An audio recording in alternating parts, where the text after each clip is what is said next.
Hello friends. Well, weekend investing daily bite में आपका स्वागत है। 13 तारीख का दिन। कल वैलेंटाइंस डे है, तो आज हमारी टीम ने वैलेंटाइन स्पेशल एक डेटा प्रेजेंटेशन करी है। तो इसका जो मेन थीम है वो ये है कि क्या आपने अपने वैलेंटाइन स्टॉक्स वाइजली चुने हैं मार्केट में। और जो इसकी बेसिस रहेगी सारी स्टोरी की, वो ये रहेगी कि अगर स्टॉक अपने ऑल टाइम हाई से गिर रहा है, तो उसको हम कंपेयर कर रहे हैं इंडेक्स से, कि कौन से स्टॉक ऐसे हैं जो ऊपर से बहुत ज़्यादा गिरे हुए हैं, कौन से कम गिरे हुए हैं, इंडेक्स कहाँ पर है और इंडेक्स की तुलना में वो स्टॉक्स कहाँ पर हैं। क्योंकि जो कोर थीसिस है, वो ये है कि अगर आप सड़क पे भाग रहे हैं और आप गड्ढे में गिर जाते हैं, और अगर 3 फुट का गड्ढा है, तो आप उसमें से निकल के थोड़ा अपने कपड़े झाड़ के फिर से भागना शुरू कर देते हैं। लेकिन अगर वो 30 फुट का गड्ढा होता है, तो आप उसमें से निकल नहीं पाते हो। तो ये जो मार्केट में जब गिरने का माहौल आता है, उसमें ये वाली एनालॉजी के हिसाब से अगर आपके स्टॉक से आपका पोर्टफ़ोलियो इतना गिर जाएगा कि वहाँ से निकलना मुश्किल हो जाएगा, इस करके ही ये कहा जाता है कि अपने स्टॉक से जल्दी निकलो। अगर लॉस भी हो रहा है तो जल्दी निकलो, क्योंकि आपको प्रोटेक्ट करना है अपना बेस कैपिटल। अगर आपने ₹100 लगाए थे और अब आप 70 पे हो, तो हो सकता है 70 के तो 100 आप फिर कर लोगे बहुत जल्दी। लेकिन अगर आपके 100 के 20 रह गए, तो 20 से 100 जाने में पता नहीं कितने अरसा लग जाएगा। क्योंकि उसके लिए 5 गुना की आपको जंप चाहिए। 70 से 100 जाने के लिए तो सिर्फ 40-42% चाहिए आपको। तो बहुत ज़्यादा डिफरेंस हो जाता है। जैसे-जैसे आप अपने ड्रॉडाउन से में नीचे आते रहते हैं, उतना मुश्किल हो जाता है वापस जाना। तो ये एक बहुत इम्पोर्टेंट एस्पेक्ट है इन्वेस्टिंग का, जो बहुत कम लोग एप्रिशिएट करते हैं। इसके बारे में ज़रूर सोचना चाहिए। अच्छा, जो सब्सक्राइब ज़रूर कर लीजिए चैनल। मुझे पता लगा है कि बहुत सारे लोग देख रहे हैं चैनल, लेकिन सब्सक्राइब नहीं कर रहे हैं। प्लीज़ सब्सक्राइब कर लीजिए, डिस्क्लेमर ज़रूर पढ़ लीजिए। और मार्केट के बारे में देखें तो 2 दिन हो गए मार्केट में। कल मार्केट ज़ोर के गिरी थी, फिर वापस आ गई। आज मार्केट बढ़ी थी, फिर वापस आ गई। तो ये जो सिलसिला है, ये कुछ इनडिसाइसिवनेस का सिलसिला चल रहा है। अगली मूव कहाँ होगी? इस टॉप के ऊपर अगर आ गए हम अगले कुछ दिनों में, तो ज़ोर की मूव ऊपर हो सकती है। इस बॉटम के नीचे अगर गिर गए, तो ज़ोर की मूव नीचे हो सकती है। अब दोनों तरफ से बेसिकली एक रेंज बन गई है। इस रेंज को ब्रेक करते ही एकदम से बहुत सारे ट्रेडर उसके ऊपर चढ़ेंगे। तो मार्केट की होप है कि आज, क्योंकि मोदी जी मिल रहे हैं ट्रंप से, तो शायद कुछ सुलह हो जाए उनकी टैरिफ के रिलेशन में। तो एक टेंशन मार्केट के ऊपर जो तलवार खड़ी हुई है टैरिफ की, वो खत्म होने की उम्मीद है। या मिस्टर ट्रंप जोर के टैरिफ लगा दे और हम ऑन द मूव गिर जाएं कल, ये भी पॉसिबल है। निफ्टी जूनियर में कोई चेंज नहीं। जैसे निफ्टी फ्लैट, वैसे निफ्टी जूनियर भी फ्लैट।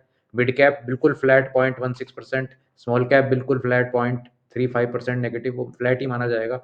स्मॉल कैप के कॉन्टेक्स्ट में 0.3-0.4% कुछ भी नहीं है। बैंक निफ्टी -0.24%, ये भी बिल्कुल फ्लैट। तो मार्केट में बेसिकली कोई रुझान नहीं है। मार्केट वेट कर रही है नेक्स्ट क्या उसको क्यू देंगे। गोल्ड बढ़ता चला जा रहा है 0.4% आज भी। ये हफ्ते की क्लोजिंग में एक दिन बचा है और नया all time high weekly close 86,000 का बनने जा रहा है, ऐसा आज लग रहा है। मोमेंटम ट्रेंड्स बिल्कुल थोड़ा सा रेड की तरफ बायस। जैसे निफ्टी बैंक में ज़्यादा रेड, स्मॉल कैप में ज़्यादा रेड, निफ्टी 500 ऑलमोस्ट बराबर है। तो थोड़ा सा रेड की तरफ, लूजर्स की तरफ ज़्यादा रुझान, लेकिन मोर और लेस जो है इवन मार्केट दोनों तरफ से। हीट मैप, कुछ स्टॉक्स बजाज ट्विंस, सन फार्मा, टाटा मोटर्स वगैरह में तेजी, अदरवाइज आईटी स्टॉक्स में गिरावट, आपके एफएमसीजी में गिरावट, और कुछ आपका पब्लिक सेक्टर बैंक्स में भी गिरावट। अगर निफ्टी नेक्स्ट 50 देखें, तो यहाँ जो भी फाइनेंस रिलेटेड स्टॉक्स हैं उनमें बढ़त थी। जो इन्फ्लेशन के नंबर आए हैं इंडिया के, उससे अब ऐसा लग रहा है कि शायद रेट कट और पॉसिबल होगा आगे जाके। क्योंकि अगर इन्फ्लेशन हाई हो जाती है, तो फिर रेट कट और करना मुश्किल हो जाता है। तो रेट कट की संभावना बढ़ी है, इस करके फाइनेंस स्टॉक्स में कुछ तेजी। वरुण बेवरेजेस, सीमेंस जैसे स्टॉक्स में कुछ गिरावट। मिक्स्ड बैग निफ्टी नेक्स्ट 50 पर भी। सेक्टोरल ट्रेंड्स देख लें तो सिर्फ फार्मा, रियल एस्टेट, मेटल्स, इनमें थोड़ी सी बढ़त थी आज। रियल एस्टेट जो कि बहुत ज़्यादा गिर गया था पिछले हफ्ते भर में, उसमें 0.8%, मेटल्स में 0.8% और फार्मा में 1.4%। गिरने वालों में IT stocks, PSU banks, FMCG और कैपिटल मार्केट, ये सबसे ज़्यादा गिरने वाले 4 सेक्टर है। सारे ही सेक्टर आप देख रहे हैं कि पूरे लाल पड़े हुए हैं पिछले 1 हफ्ते से, तो कहीं पे भी कोई रिलीफ है नहीं। फ़ार्मा में कुछ थोड़ा-सा बाउंस आया है 1.35% कल के लेवल से थोड़ा-सा ऊपर गया है, तो ये एक पॉज़िटिव चीज़ है फ़ार्मा के लिए। अब आप देखेंगे कि कई सारे ये फ़ार्मा स्टॉक्स हैं, इनमें 0 से लेके 5% की थोड़ी-थोड़ी बढ़त उसमें अवेलेबल थी। अब आते हैं मेन टॉपिक पे, चूज़ योर वैलेंटाइन वाइज़ली किससे आपको प्यार करना चाहिए स्टॉक मार्केट में, ये इस एपिसोड का अ समरी है। तो जैसे मैंने बताया कि जो ड्रॉडाउन है, उसको एक मेजर मानते हैं कि कैसे उसको मेजर करते हुए हम देखें कि भाई किन स्टॉक से हमें दूर रहना चाहिए, किन स्टॉक से हमें पास रहना चाहिए। तो ये एक सॉर्ट ऑफ एक मेट्रिक आपको गाइड करेगा कि कैसे आप अपने स्टॉक मार्केट की वैलेंटाइन के साथ रहें या अलग हो जाएँ। तो ड्रॉडाउन क्या होता है पहले ये समझ लेते हैं। ड्रॉडाउन होता है कि भाई जो पीक सबसे ज़्यादा किसी भी टाइम किसी स्टॉक की या इंडेक्स की आई हो, वहाँ से कितने हम डाउन हैं। तो हम मेज़र करेंगे जैसे कोई स्टॉक ₹100 से अगर लेट्स से ₹50 आ गया तो 50% डाउन है। कोई स्टॉक अगर ₹100 से ₹75 आ गया तो 25% डाउन है। तो इस तरह से ड्रॉडाउन मेजर होता है, इसी तरह से आप मेजर करेंगे इंडेक्स भी और स्टॉक्स को भी। तो हम क्या करेंगे स्टडी में, इस चारों इंडेक्स ले लेते हैं हम, Nifty, Nifty next 50, mid cap और स्मॉल कैप 250। सब में सारे जितने भी स्टॉक्स हैं उसके 50 स्टॉक निफ्टी में, 50 स्टॉक निफ्टी नेक्स्ट 50 में, 150 स्टॉक मिड कैप में, 250 स्टॉक स्मॉल कैप में। इनकी ड्रॉडाउन्स निकाल लेते हैं भई कि ये स्टॉक कहाँ तक पहुँचे थे और ये वहाँ से कितना गिरे हुए हैं। और उसकी हम रेशियो निकालेंगे कि ये कितना गिरे हैं स्टॉक्स वर्सेस इंडेक्स कितना गिरा है। और ये सारा स्टैटिस्टिक जो है उससे हम तो कुछ स्ट्रेंथ और वीकनेस की स्टडी करने की कोशिश करेंगे। इसमें कुछ असम्पशन्स हैं, लेकिन मोटा-मोटी आपको एक फिगर समझ में आएगी। तो निफ्टी का अगर आप चार्ट देखें, निफ्टी 11.5% डाउन है टॉप से अपने। कोई ज़्यादा डाउन नहीं है वैसे निफ्टी, मतलब हल्ला ज़्यादा मचा हुआ है, निफ्टी तो ज़्यादा डाउन नहीं है। 11.5% तो बहुत एक रीज़नेबल सी करेक्शन है। 2008 में 72% गिरा था निफ्टी। तो 65% था कि 72 था? शायद 70-72% था। जो भी है, तो उसकी तुलना में या 35% कोविड में गिरा, उसकी तुलना में तो 11.5% कुछ भी नहीं है। लेकिन फिर भी सेंटीमेंट काफ़ी वीक है, 4-5 महीने हो गए हैं गिरते हुए। डेथ क्रॉस भी बना हुआ है यहाँ पर, तो इसके अब स्टॉक्स देख लेते हैं। तो निफ्टी के जो 50 स्टॉक है, उसमें सिर्फ 11 ऐसे स्टॉक हैं जिन्होंने निफ्टी से बेटर परफ़ॉर्म किया है, ड्रॉडाउन के पॉइंट ऑफ व्यू से। एवरेज जो गिरे हैं स्टॉक वो 20% निफ्टी के स्टॉक एवरेज गिरे हुए हैं, लेकिन 11 उसमें से ऐसे हैं जो 11% से कम गिरे हैं। 39 स्टॉक्स उसमें ऐसे हैं जो 11 साढ़े 11% से ज़्यादा गिरे। तो ये एक एक तरीका है देखने का, आप उसमें उसको डिफरेंट तरीके से मेज़र कर सकते हैं स्ट्रेंथ या वीकनेस, बट हमने आज की स्टडी के लिए इसको लिया है। तो अगर हम देखें कि सबसे कम गिरने वाले स्टॉक, उनके अपने-अपने ऑल टाइम हाई से बजाज फाइनेंस, भारती एयरटेल, अल्ट्रासेमको, आईसीआईसीआई, इन्फोसिस, मारुति, इन स्टॉक्स में सबसे कम गिरावट हुई है उनके अपने-अपने रिस्पेक्टिव हाई से।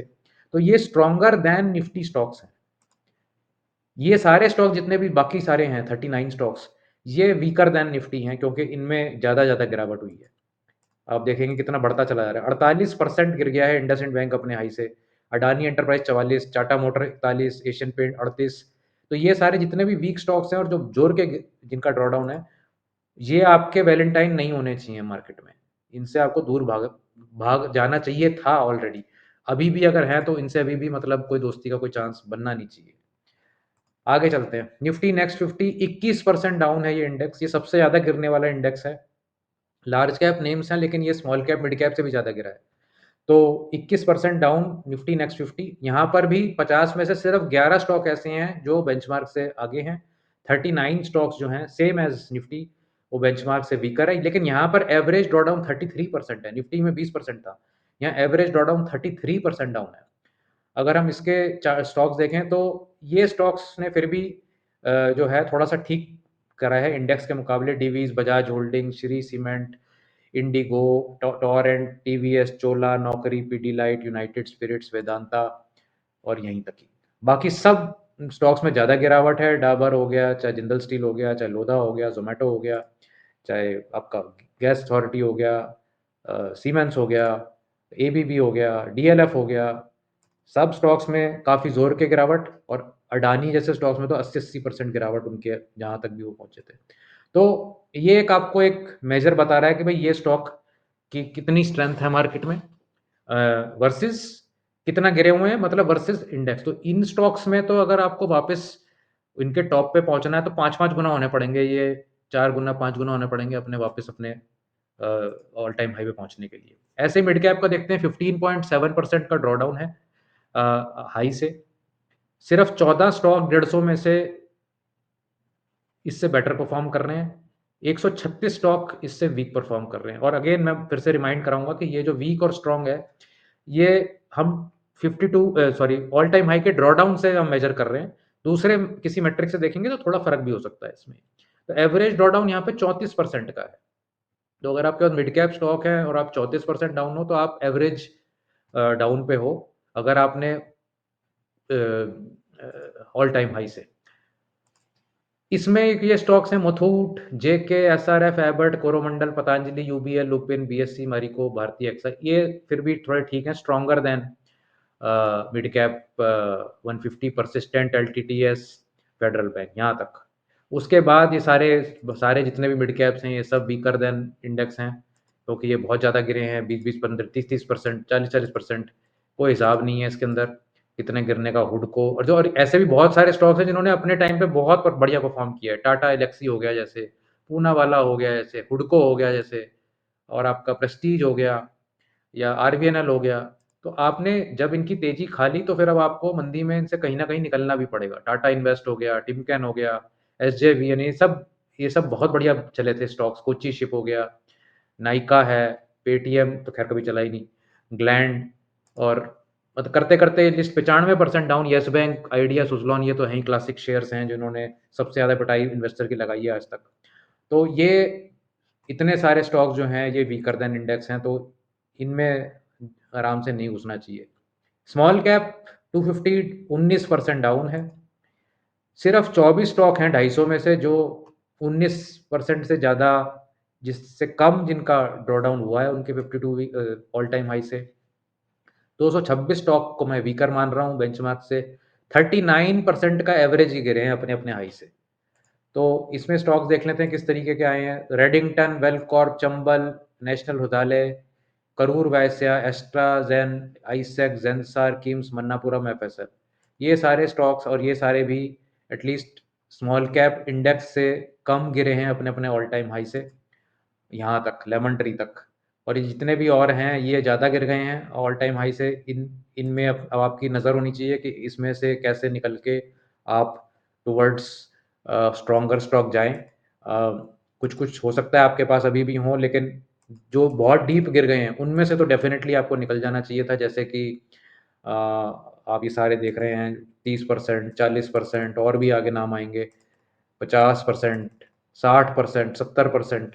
अब जैसे आरबीएल बैंक है 77% पे, नेटवर्क 18 है 92% पे, आपका टीटीएमएल है 76% पे, डीबी रियलिटी, एसडब्ल्यू सोलर और इसमें से कई नाम ऐसे नामी-गिरामी नाम हैं, जिनकी बड़ी ज़बरदस्त फॉलोइंग एक टाइम पे रही और बढ़त भी बहुत आई। लेकिन अब साइड हो गया वो अब वो वाला ट्रेंड खत्म हो गया, जब फिर आएगा तब देखी जाएगी। तो ये सारे आप स्टॉक्स देखिए कितने ज़्यादा स्टॉक जो हैं, ये वीक हुए हुए हैं। तो अब इनको अगर हम समराइज़ करें अपनी समरी तो इस स्टोरी को तो मतलब मैरिज विद स्टॉक नहीं करनी है। मैरिज आप अपने घर में रखिए, स्टॉक मार्केट में मैरिज नहीं करनी है। स्टॉक मार्केट में आप स्टॉक से मिलिए, अच्छा लगे तो उसके साथ चलिए, नहीं तो बाय-बाय। तो बीइंग मैरिड और being committed to one stock और sector can be very dangerous. तो ये थोड़ा-सा मतलब फ़नी वीडियो बन गया लेकिन एक्चुअली में it works. If you are able to disassociate अगर आप जल्दी से आपको पता लग जाता है कि भाई इस मैरिज में मेरा नुकसान हो रहा है, तो मैं इसमें से निकल जाऊँ। मैरिज काउंसलर भी क्या बोलते हैं कि भाई अगर आपको 10 साल 20 साल लड़के अगर कोर्टों में लड़के अगर अलग होना है, तो पहले ही हो जाओ ना। आपकी मेंटल स्पेस भी ठीक रहेगी, आप शायद अपनी लाइफ़ फिर से सुधार लोगे। तो ये कॉन्स्टेंटली आपको इवैल्यूएट करना है कि ये जो स्टॉक्स से मैंने मैरिज करी हुई है, ये मेरी मैरिज ठीक चल रही है कि नहीं चल रही है। अच्छा, ये भी हो सकता है कि भई आपने आज मैरिज करी, कल छोड़ दी और परसों फिर उसी से मैरिज कर ली। इसमें भी कोई बुराई नहीं है। मतलब वैसे सुनने में थोड़ा-सा ऐसा लग रहा है लेकिन स्टॉक्स के मामले में इसमें कोई बुराई नहीं कि मेरे को आज ट्रेंड मिला, मैंने आज वो स्टॉक पकड़ लिया, फिर छोड़ दिया और फिर 6 महीने बाद फिर ले लिया। तो ये जो है ये इसमें कोई जैसे बहुत लोग सोचते हैं ना कि मैं उसके साथ मतलब अब फिर से कैसे एसोसिएट कर लूँ उस स्टॉक के साथ, तो ये आपके दिमाग में नहीं होना चाहिए, यू शुड बी ओपन। अ, और मेनली जो प्रॉब्लम है जैसे मैंने शुरू में बताया कि वो 60% 80% गिरने वाली जो कहानी है, वो ही एक मेन रीज़न है कि काफ़ी सारे पोर्टफ़ोलियो वापस नहीं आ पाते। गिर तो सभी जाते हैं, गिरने में तो सारे पोर्टफ़ोलियो एक से आगे एक बढ़ के एक होते हैं। वापसी बढ़ने के लिए आपको वो वाले स्टॉक्स चुनने पड़ते हैं जो नेक्स्ट रैली के विनर बनेंगे। और जो पिछली रैली के विनर होते हैं जिसमें आप फँसे हुए होते हैं, वो नॉर्मली नेक्स्ट रैली के विनर नहीं होते हैं। तो ये आपको देखना है कि भई आपने आपने मैरिज जो कर रखी थी, वो उसके फ्रूट्स अब आपको मिलने बंद हो गए, तो अब आप उसमें से निकलिए और अब फिर वैलेंटाइन डे में ढूँढिए।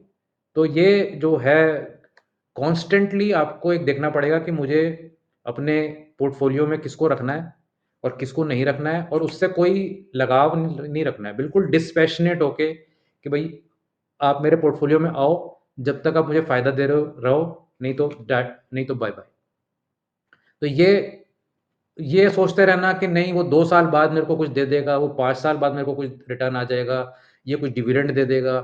आई थिंक ये सब होप वाली जो कहानी है, ये कभी-कभी ठीक हो जाती है, लेकिन हमेशा ठीक नहीं होती और कभी अगर जब उल्टी पड़ती है, तो फिर ये आपको इतना डीप ड्रॉडाउन में लेके जाती है, जहाँ से आप वो जो गड्ढा इतना डीप होता है कि आप उसमें से निकल नहीं पाते और ये बहुत कॉमन स्टोरी है ये। ये बहुत कॉमन स्टोरी है। 10 इन्वेस्टरों से आप मिलेंगे, 8 जने आपको ये स्टोरी सुना देंगे कि मैं उस वाले स्टॉक में, उस गड्ढे में 10 साल से फँसा हूँ। अपने कैपिटल को बचाइए, अपनी कैपिटल की अपॉर्च्युनिटी कॉस्ट को समझिए और उस हिसाब से इन्वेस्ट करिए। आपको ये कंटेंट कैसा लगा? लाइक और शेयर करिए और सब्सक्राइब ज़रूर करिए चैनल को ताकि हमें कुछ मोटिवेशन मिले आगे बढ़ने की और अगले वीडियो में आपसे फिर मुलाकात होगी। Thank you, bye-bye.